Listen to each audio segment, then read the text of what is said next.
Hidup ini sementara. Rezeki yang Allah sudah tetapkan bagi kita, kita akan dapatkan dengan cara yang halal atau tidak halal, hasil akhirnya sama. Wallahi, hasil akhirnya sama. Tapi kita harus paham, harta yang benar-benar kita nikmati itu bukan yang kita tumpuk. Bukan saldo yang berpuluh-puluh digit ada di dalam rekening. Bukan aset properti yang ada di setiap kecamatan.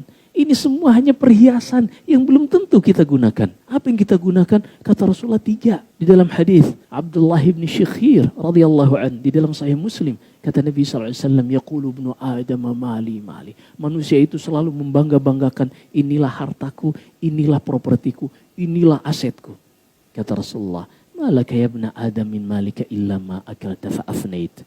Au labista fa'ablait, au tasaddaqta fa'amdait. Wahai manusia, tahu enggak yang benar-benar menjadi harta yang bisa engkau nikmati, apa yang engkau masukkan dalam tubuhmu, engkau makan atau minum hingga keluar dari tubuhmu. Apa yang engkau pakai berupa baju atau kendaraan hingga usang darimu. Atau apa yang engkau sedekahkan dan itu yang akan tersimpan di sisi Allah Subhanahu wa ta'ala. Jadi kita harus paham tentang kehidupan. Emang kalau misalnya ada seorang hakim, dia mempermainkan hukum sampai punya aset ratusan miliar atau bahkan triliun. Terus dia mau ngapain? Itu duit ratusan miliar atau triliun dibeliin kerupuk.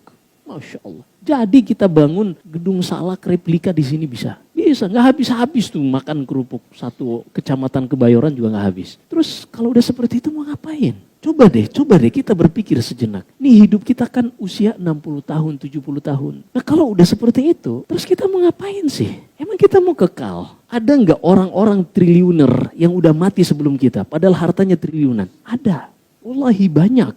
Apakah harta mereka bisa menunda sesaat dari kematian mereka? Nggak bisa. Mau mereka berbicara tentang transplantasi organ misalnya, sampai hidup 150 tahun lagi, akan bisa.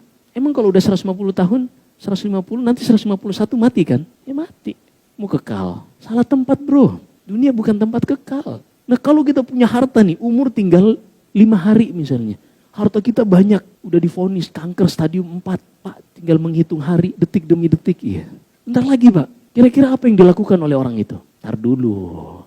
Kalau dia membangun ketaatan selama hidupnya, membangun habit yang baik sejak masa mudanya, dia akan gunakan semua hartanya untuk kebaikan. Tapi orang-orang yang tidak pernah mempersiapkan itu, jangan pernah terbesit di benak mereka untuk bersedekah. Na'udzubillah. Kalaupun bersedekah, bangun masjid.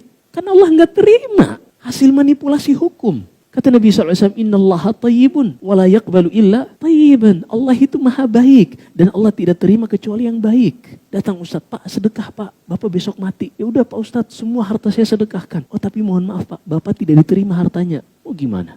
Na'udzubillah. Maka coba deh kita belajar. Jadi belajar agama itu bukan seorang untuk jadi ustadz. Udah banyak ustadz. Bukan untuk jadi ustadz atau seorang untuk jadi alim, penampilannya soleh. Bukan cuma itu, tapi benar-benar dengan belajar agama ini, kita tahu apa yang harus kita prioritaskan dalam hidup. Kita tahu, kita hidup ini mau ngapain sih? Apa coba selain agama yang mengajarkan kita tentang kematian? Ente nongkrong, terus Masya Allah nongkrong sambil ngopi Ustadz, bahasnya kematian. Ada nggak? Sambil nge-vape, bahasnya kematian di majelis. Ada nggak tuh? Allahul musta'an. Di masjid bahasnya. Maka mari kita belajar kembali, menyadari tentang hakikat kehidupan. Sallallahu alaihi wasallam.